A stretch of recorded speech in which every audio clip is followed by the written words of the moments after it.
So welcome to part 2 of the end of the trial run. I woke up this morning to my alarm clock, and the first thing I noticed is I was really struggling to breathe. That's because my CPAP wasn't working. It took me a couple seconds to figure that out. It happens when you wake up. And then I realized that the lights that I normally have on from the various electronics that are powered in the vehicle were not. So that's when I knew that there was a problem with the batteries. I knew I was going to run out at some point, but my software was telling me that I had 75% when I went to bed, or 73%. And I figured that that should be plenty to get through the night. I didn't think the voltage would drop much below the 26 volts it was at. For the record, I still haven't powered the system up to see when things actually went down. So I'll be doing that in the next probably 24 to 48 hours. There's a reason for that. Let me tell you why. So the batteries themselves didn't run completely out of power. They were out of balance. I'm running two 12-volt batteries in series to get 24 volts because my inverter, solar controller slash charger, it's a single box that I bought for simplicity's sake because I wasn't familiar with all this, with a lot of the stuff required for building your own solar electric system. So it requires 24 volts.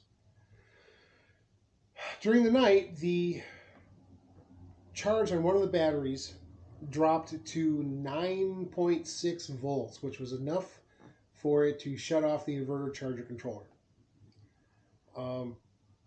As a result, the entire truck went down. My 110 died, my 12 volt died, everything died. 24 volt died.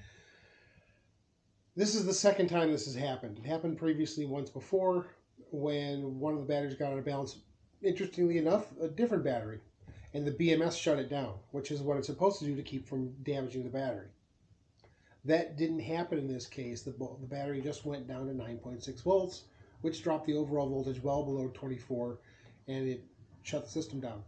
The other battery was still at 12.5 volts, which should have been plenty, under normal circumstances, to keep it running. But that imbalance, and the second time that I've run into that problem, tells me that I've got an issue.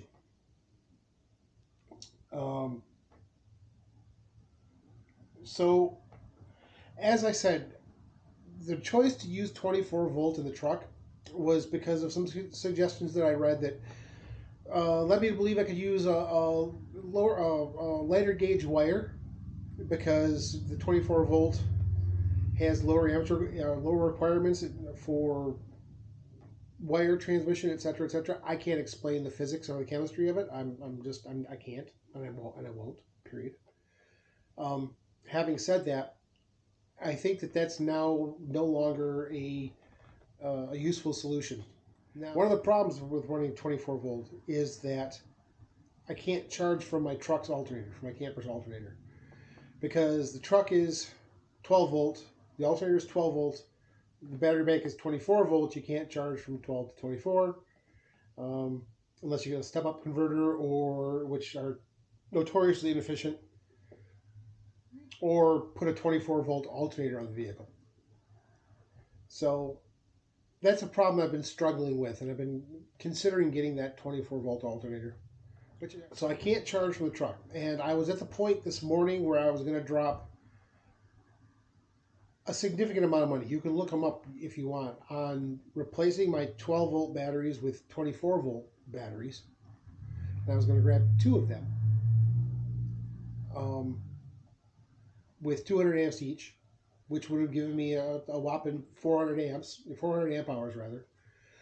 And I didn't do it. I didn't do it because I got to thinking, I looked at the cost of it, and I said, wait a minute, this is going to cost almost $2,000 to replace these batteries. Then I've got two 12 volt batteries I got to find a home for. And I got to thinking about that, and I said to myself, if I'm willing to invest that much money, what if I just switched to a 12 volt system? I've got two 12 volt 200 amp batteries now. If I could run them in parallel instead of series, I would have 400 amp hours, just like I would with this more expensive system. So I did a little pricing.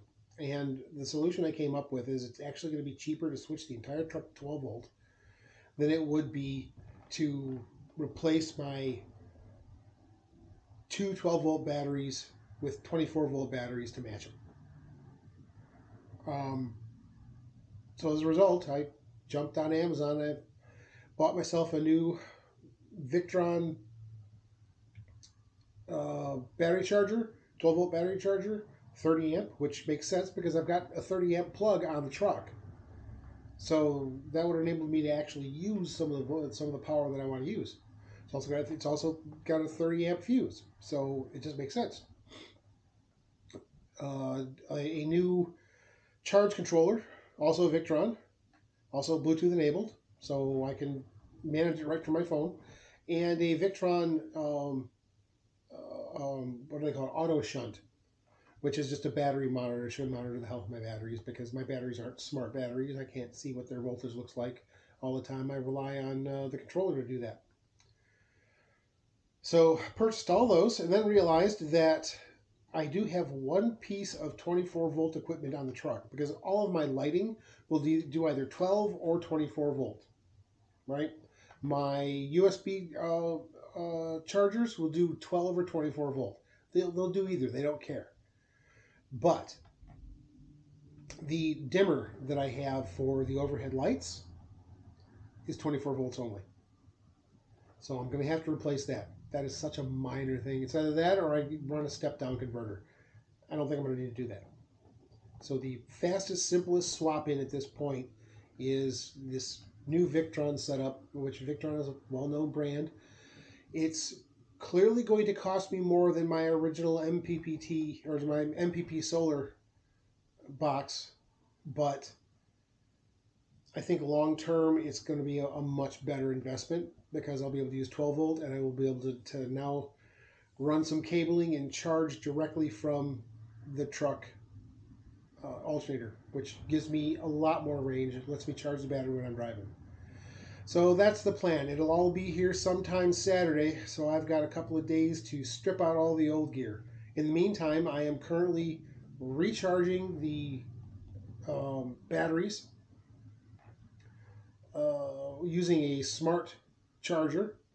I'll put a link in the description below because it's the one that enabled me to recondition the battery the last time one of them died.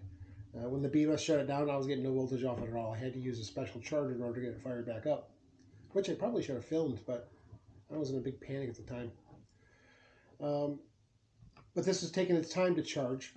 I'm currently around 50% of where I need to be, and it's probably going to charge through the night to get back to full, and then I'll charge up the other battery that's at 12.5 volts and get that full, and hopefully they'll both be ready to go in parallel by Sunday afternoon, and hopefully we'll be back in business.